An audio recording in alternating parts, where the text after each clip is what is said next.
इमाम अली मकाम सफर करते हुए आपका काफिला जब मकाम सालिबा पर पहुंचा, वहां पर कूफे की खबरें पहुंच गईं। पता चल गया कि कूफे के हालात और हो गए। कूफे वालों ने गद्दारी कर दी है, कूफे वालों ने बेवफाई कर दी है। कूफे वाले जिन्होंने खत लिख के बुलवाया था, अब वो इब्ने जियाद के चेले बनकर हमारे ही खिलाफ खड़े हो गए। इन्हें पता चल गया कि मेरे भाई मुस्लिम बिन अकील को और उनके बच्चों को शहीद कर दिया गया है। चुनाचे इमाम अली मकाम ने वहीं पे पड़ाव किया। फिर आपने अपने जितने भी काफिले वाले साथी थे सबसे फरमाया, अरे सुनो, तुम में से अगर कोई जाना चाहता है वो चला जाए। अल्लाह अकबर। तुम में से अगर कोई जाना चाहता है चला जाए। हुसैन हुसैन एक वादे की वफा के लिए उसे जरूर जाने बेकूफा सफर करना है। अल्लाह अल्लाह, ये कोई पैसे वाले तो थे नहीं, ये हुसैन के साथी, ये इश्क वफा वाले थे। सब ने वो एक जुबान का, हुसैन हम जिएंगे तुम्हारे साथ, हम मरेंगे तुम्हारे साथ। अल्लाह अकबर। ये काफिला कोएजी हशम तक पहुंच गया। आगे एक जर्नल जिसका नाम हुर बिन यजीद अर्रियाई है, वो 1000 फौजियों का दस्ता लेकर उसने रास्ते में रुकावट डाली। आकर कहने लगा, ए हुसैन, मुझे इब्ने जियाद ने भेजा है, मेरी ड्यूटी ये है, ना आप इधर उधर जा सकते हैं, न ही आप कूफे जा सकते हैं, बल्कि मैं आपको गिरफ्तार करके मैंने इब्ने जियाद के सामने पेश करना है। इमाम अली मकाम ने हुर से फरमाया, ए हुर, तुझे पता है कि मैं खुद नहीं आया, तुझे मालूम है कि मैं खुद नहीं आया, मुझे तो कूफे वालों ने ये खत लिख के बुलवाया है, और इनमें कोई वो भी है कि जो इस वक्त तेरी फौज के कमांडर बने हुए हैं। चुनाचे उनके खतूत के थैले सामने रखे, 500 से ज्यादा खत मौजूद थे।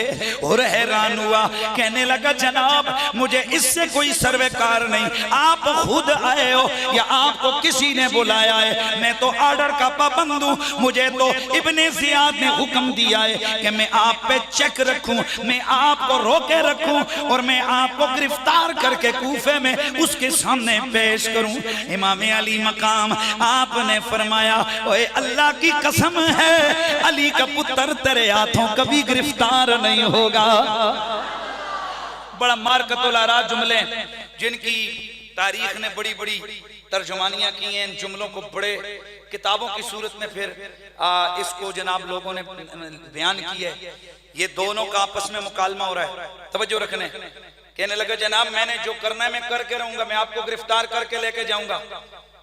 बड़ा तवज्जो का तलब जुमला है। इमाम अली मकाम ने फरमाया, अल्लाह की कसम है मैं तेरे साथ हरगिज नहीं जाऊंगा। कहने लगा, वल्लाहि ला अतरुकन्नका, अल्लाह की इज्जत की कसम मैं आपको हरगिज नहीं छोड़ूंगा। भाई तवज्जो है ना, आप नहीं समझे। अल्लाह की कसम है मैं आपको हरगिज छोड़ूंगा नहीं। उसने कसम खाई, कुदरत इस पे मेहरबान थी, इसकी इस कसम को किसी और अंदाज से पूरा कर दिया। सुभान अल्लाह की आवाज आ जाए यार। चूंकि होर का जो बाप था ना, बड़े तवज्जो से सुनना है, होर का जो बाप था ये अहले बैत का मुहिब था। और आपको पता होना चाहिए, अब्बा हुसैनी हो तो पुत्र यजीदी नहीं होता। कायनात से यजीदियत को मिटाने की एक ही सूरत है कि माए और बाप हुसैनी बने, औलाद खुद हुसैनी बन जाती है। सुभान अल्लाह की आवाज आनी चाहिए। हज़रात गिरामी, चूंकि घर से तरबियत थी आले बैत अत्हार की मोहब्बत की, और फिर जब साथ इसको चूंकि हुक्म था कि काफिले को रोकना है, इसने अर्ज की, इमाम मैं आप पे सख्ती नहीं करना चाहता, लेकिन मेहरबानी फरमा के मेरे हाल पे मेहरबानी फरमाएं। अच्छा चलिए मेरे साथ चलें, नमाज जोर का वक्त आया। तवज्जो से सुनना, नमाज जोर का वक्त आया, इमाम ज़ैनुल आबिदीन ने अजान कही। इमाम ज़ैनुल आबिदीन ने अजान कही। इसने कहा, चलो ए फौजियों से कहा, चलो वुजू करो नमाज पढ़ने के लिए। तो कहा, जमात कौन करवाएगा? कहा, हुसैन है ना, उसी के पीछे पढ़ेंगे। अब जोर की नमाज भी इमाम अली मकाम के पीछे पड़ी। असर की नमाज भी उनके पीछे पड़ी, मगरिब की नमाज भी उनके पीछे पड़ी, इशा की नमाज भी उनके पीछे पड़ी। और जिस वक्त नमाज पढ़ी अंदर ईमान हो तो लज्जत तो मिल ही जाती है ना। इस पे हकीकत मुनकशिफ हो गई कि यही असल नूरी लोग हैं, यही असल हक परस्त लोग हैं। और मेरे इमाम ने हर नमाज के बाद लोगों को वाज़ और नसीहत फरमाया, अरे जिनके घर में कुरान उतरा हो वो कुरान को कितना जानते होंगे। हाँ, वो जिनका नाना नबी हो, जिनके नाने को जवामिउल कलम का मौजज़ा मिला हो, उनकी बलागत का क्या आलम होगा, उनकी फसाहत कैसी होगी, उनका अंदाज़े तकल्लुम कैसा होगा, उनका अंदाज़े गुफ्तगू कैसा होगा। और फिर जिस तरह मैं वो जुमला किबला शाह साहब ने आपको पिछले एक जलसे में सुनाया था, मैं उसको फिर दोहराना चाहता हूँ कि जनाब एक औरत थी, जिन लोगों ने नहीं सुना, एक औरत थी, यहूदन औरत थी, मदीने में रहती थी, सख्त तलख मिजाज और सख्त झगड़ालू किस्म की औरत थी। वो हर वक्त लड़ाइयां झगड़े, जैसे ही वो जाती किसी जगह पे लोग रास्ता छोड़ देते। इतनी गंदे जहन और गंदी गुफ्तगू वाली औरत थी, हर एक को बुरा भला कहना इसका मामूल था। एक दिन सरकार खाना तनावल फरमा रहे थे, ये आई और आकर इसने सरकार का नवाला जो हुजूर के होंठों से लगा हुआ था इसने छीना और छीन के खा गई। उधर नवाला हलक से उतरा, साथ ईमान भी अंदर चला गया। सुभान अल्लाह की आवाज आनी चाहिए। सहाबा फरमाते हैं हुजूर के लबों से लगने वाला वो निवाला जब इस औरत के हलक से नीचे उतरा, अब इसका रंग बदल गया, कलमा पढ़ के मुसलमान हो गई, इसकी बोली बदल गई, इसका तर्ज तकल्लुम बदल गया, इसका अंदाज़े गुफ्तगू चेंज हो गया। वो जो तलख मिजाज थी, हर वक्त लोगों को बातों के निश्तर से जख्मी करती थी, अब इतनी मीठी बोली इसकी हो गई कि हर एक इसकी मीठी बोली की मिसालें देने लग गया कि उस जितना प्यारा और मीठा कोई बोल नहीं सकता।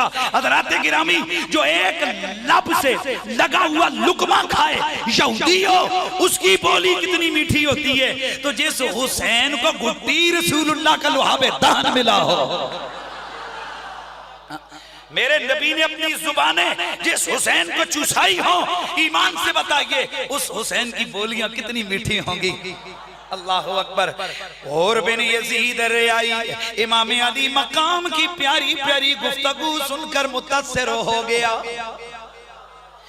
इसे समझ में आ गया कि हक हुसैन के साथ है, यजीद बातिल परस्त गए। चुनाचे एक दिन यजीद, ये हुर बिन यजीद रियाई कहने लगा कि ए इमाम अली मकाम, मैं आपको इस तरह जाने भी नहीं दे सकता, छोड़ भी नहीं सकता और आपको रोक भी नहीं सकता, लिहाजा एक तदबीर पे अमल फरमाइए। फरमाया बोल हुर क्या कहता है? हुजूर आज रात को जब हम सो जाएं, आप अपने काफिले को लेकर कहीं निकल जाएं, कहीं तशरीफ ले जाएं, मैं सुबह बता दूंगा भाई हम सोए हुए थे, हमारा काफिला थोड़ा दूर था, वो खवातीन की वजह से हमने अलग खैमाजनी की थी, इसलिए इमाम आप निकल जाएं, बाकी काम मैं संभाल लूंगा। इमाम अली मकाम ने हुर के इस मशवरे पे अमल किया और रात के वक्त आपने अपने खेमे को चलने का हुक्म दिया। आपका काफिला रात भर चलता रहा। रात के पिछले पैर ये काफिला दश्ते नैनवा में दाखिल हुआ और वहां बिल्कुल वादी के बीच में एक प्यारा सा कुआं था। उस कुएं के पास जाकर उन्होंने पड़ाव किया। वहां पानी खुद भी भरा, बाकियों को भी वहां पर पानी भरवाया गया। चुनांचे इस जगह पर रात को ये थका हुआ काफिला आराम करने के लिए सो गया। उधर इमाम अली मकाम आप भी आराम फरमा थे कि आपने रात को एक ख्वाब देखा। ख्वाब में कुछ देखकर आपकी आंख खुली। जब आंख खुली तो आपकी जुबान पर जारी हुआ इन्ना लिल्लाहि व इन्ना इलैहि राजिऊन। इमाम ज़ैनुल आबिदीन जागे, अर्ज की अब्बा जान क्या हुआ? आपने फरमाया मैंने ख्वाब देखा कि एक सवार कह रहा था कि लोग चलते हैं और उनकी कज़ाएं उनकी तरफ बढ़ रही हैं। चुनाचे सुबह हुई, इमाम अली मकाम ने पूछा ये जगह कौन सी है? जवाब देने वाले ने जवाब दिया कि ए इमाम ये करबला है। ये दश्त करबला गए। चुनाचे आप वहां से निकले और बीच बीच सहरा के खेमा जन हो गए। हजरत इमाम अली मकाम ने फरमाया अल्लाह अकबर, ये तो वही जगह है कि जिसका मुझे इंतजार था। हाँ, ये वही करबला है जिसकी बाबत मेरे नाना ने फरमाया था, इब्नी हाजा युक्तलो बि अर्दिन युकालु लहू करबला, कि मेरा ये हुसैन करबला में शहीद हो जाएगा। ये वही जगह है कि जहां पर जब मैं नाना की गोद में खेल रहा तो जिब्रील ने आके अर्ज की थी, या मोहम्मद इन्ना उम्मतका तक़्तुलु इब्नका हाज़ा मिन बादिका।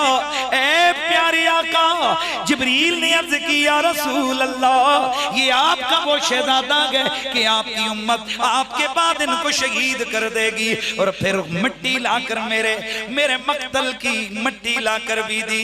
मेरे नाना की ने उस मिट्टी को सूंघ के फरमाया था, रीखु करबिन व बलाइन, और ये मुसीबत बला की खुशबू है। ये वही मकाम है कि जिसके बारे में मेरे बाबा अली ने बारहा हमें खबर दी थी। चुनांचे आपने वही खेमे लगाने का हुक्म दे दिया। उधर उधर हुर बिन यजीद अर्रियाई वो भी आया, देखा कि काफले ने क़याम किया हुआ है। अर्ज करने लगा, इमाम आप गए नहीं हो? आपने फरमाया यजीद हुर, मैं आया था लेकिन मामलात यहाँ कज़ाक हैं, बस मैं आगे जा नहीं सकता। बड़े तवज्जो से सुन, मैं आगे।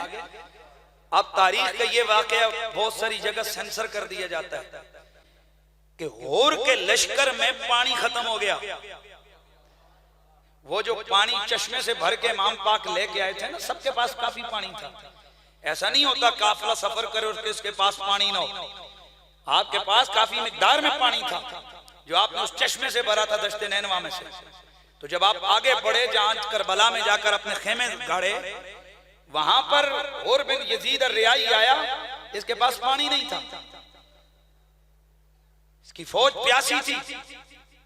इसने एक फौजी को भेजा इमाम पाक की खिदमत में कि और कह रहा है हम प्यासे हैं, हमारे पास पानी नहीं है, हमें पानी चाहिए। हजरत अब्बास अलमदार ने अर्ज की, हुसैन ऐसा नहीं कीजिए, ये प्यासे हैं और हमेशा दुश्मन जितना मर्जी कमजोर होना चाहिए, ये जंग का उसूल है। इमाम पाक मुस्कुराए। आपने फरमाया, अब्बास वो बात तो तेरी दुरुस्त है, लेकिन मैं उस नाने का नवासा हूं जिनके दरबार से कभी कोई काफिर भी सवाली खाली नहीं गया है। आपने फरमाया दे दो पानी, ला कर दिया गया। अर्ज किया गया, हुजूर घोड़े भी प्यासे, फरमाया घोड़ों को भी पिलाओ। ये वो वजह थी कि काफिले हुसैन के पास से पानी खत्म हो गया। ये तारीखी वाले से ये नुक्ता उठाया जाता है ना कि ये कैसे हो सकता है जी कि करबला के मैदान में आपसे पानी खत्म हो गया। हालांकि ये उसूल होते हैं काफिलों का, वो कई दिनों का पानी अपने साथ ऊंटों पे लाद के रखते हैं, ये उसूल के खिलाफ है। हुजूर ये असल वजह थी पानी के खत्म होने की, क्योंकि यहाँ हुसैन ने ईसार फरमा दिया था, हुसैन ने मंगतों को सैराब कर दिया था। अल्लाह अकबर।